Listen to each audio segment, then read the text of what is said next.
from Boston for an Eastern Conference contest with the Celtics. Welcome to our 2K Sports broadcast. Kevin Harlan here with Steve Kerr and Clark Kellogg, bringing you the NBA on a Monday afternoon. And our State Farm starting lineups. Here's a look. And guys, what do you think we'll be seeing from Courtney Lee in this one? Well, what I notice about him, Kevin, is his competitive nature. He's not a star talent, but as hard as he plays, he's a very valuable player at both ends of the floor. Yeah, strong on both sides is right. Also, everybody needs those 3 and D guys who can lock in defensively and knock down the triple. Boy, it was so interesting last year with the Nets when you think about the owner.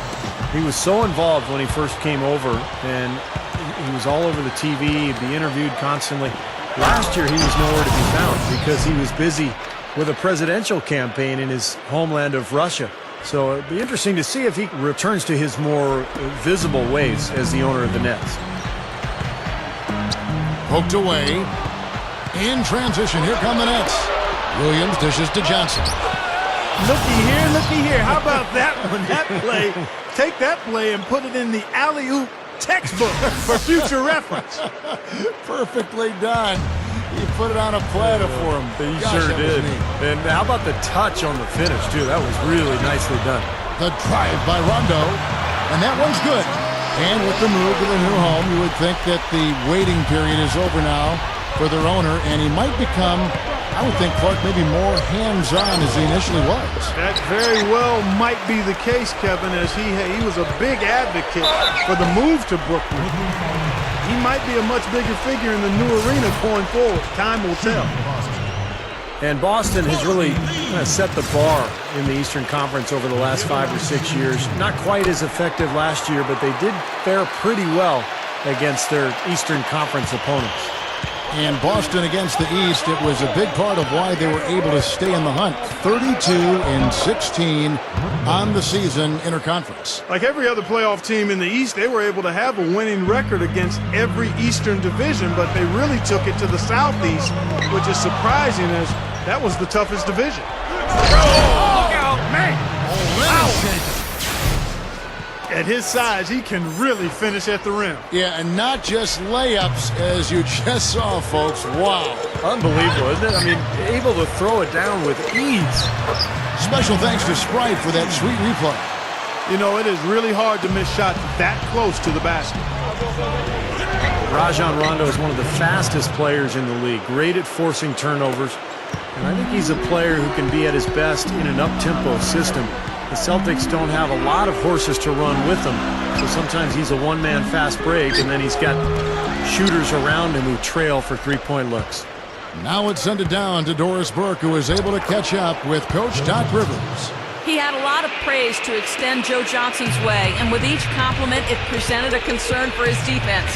He knows Joe is one of the most explosive scorers in the league and can hurt you in a lot of different ways on the floor. We'll see if he can hurt them in this one, guys. Thank you, Doris. Steve, you're talking about the fit of Rondo in Boston with the Celtics. As great as he is and as much as he's meant to them in the playoffs, there have been trade rumors, Clark, surrounding Rajon Rondo. Well, clearly there's tremendous value around the league for a point guard of his caliber, Kevin. For a young up-tempo team, he could be even more dominant, but I don't see the Celtics letting Rondo go anytime soon. Boston with the ball. After the basket by Brooklyn, Kevin Garnett grabs the miss. He got the shot he wanted off that pick, just couldn't get it to fall. But Steve, they'll take that play all day long, 10 times out of 10. That was good action. He's as close to impossible to defend as anybody, I think. I mean, he can just torch the defense in so many ways. Here's Rondo after Joe Johnson scored. And it's out of bounds. The Nets will take it the other way. Boy, did they ever make a mess out of that one. A terrible turnover. And a whole new group out on the floor for the Celtics. And a new group in for the Nets.